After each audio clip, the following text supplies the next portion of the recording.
નર્મદા જિલ્લામાં સ્થાનિક સ્વરાજ્યની ચૂંટણીઓ માટે આજે મતદાન યોજાઈ રહ્યું છે। સવારથી જ મતદાતાઓમાં ઉત્સાહનો માહોલ જોવા મળી રહ્યો છે। મતદાનની વાત કરીએ તો સવારે 11 વાગ્યા સુધીને જિલ્લા પંચાયતનું 29.98% મતદાન નોંધાયું હતું। તાલુકા પંચાયતોમાં 32.57% અને રાજપીપળા નગરપાલિકામાં 26% મતદાન આશરે નોંધાયું છે। સમગ્ર મતદાન પ્રક્રિયા શાંતિપૂર્ણ માહોલમાં ચાલી રહી છે।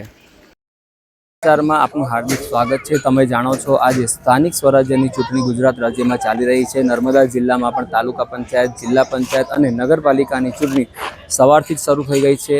ગરમીનો પારો ખૂબ ઊંચો છે, જેથી મતદારોમાં થોડી જે વોટિંગ કરવાની જે ક્વોન્ટિટી છે તે ઓછી લાગી રહી છે। સવારે 11 વાગ્યા સુધીને આપણે આંકડાકીય માહિતી જોઈએ તો જિલ્લા પંચાયતમાં 29.98%, તાલુકા પંચાયતમાં 32.70% અને નગરપાલિકામાં 26.16% મતદાન આશરે નોંધાયું છે।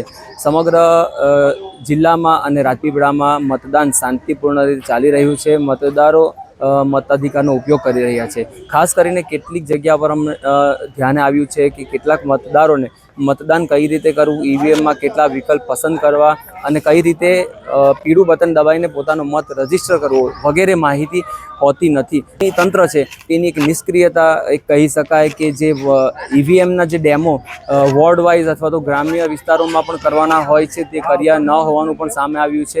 જેના લીધે પણ કેટલાક મતદારોના મત તૂટી શકે છે અને મતદાન ઓછું થઈ શકે છે। તો એ મત કઈ રીતે આપવો એ અગત્યનું પાસું છે। તો આ અંગે લોક જાગૃતિ જો જે ચૂંટણી તંત્રએ વધારેમાં વધારે કરી હોત તો તેનું આપણને પરિણામ અને મતદાનની ટકાવારી પણ વધારે જોવા મળી હોત એવું લોકોમાં ચર્ચા છે। તો ખાસ કરીને નર્મદા જિલ્લામાં શાંતિપૂર્ણ રીતે મતદાન ચાલી રહ્યું છે અને જિલ્લા પંચાયત, તાલુકા પંચાયત, નગરપાલિકા માટે મતદારો પોતાના મતાધિકારનો ઉપયોગ કરી રહ્યા છે। નર્મદા સમાચારને ફોલો કરો, લાઇક કરો, શેર કરો અને નવા અપડેટ્સ જોવા માટે યુટ્યુબ અને ઇન્સ્ટાગ્રામ પર અમને ફોલો કરો।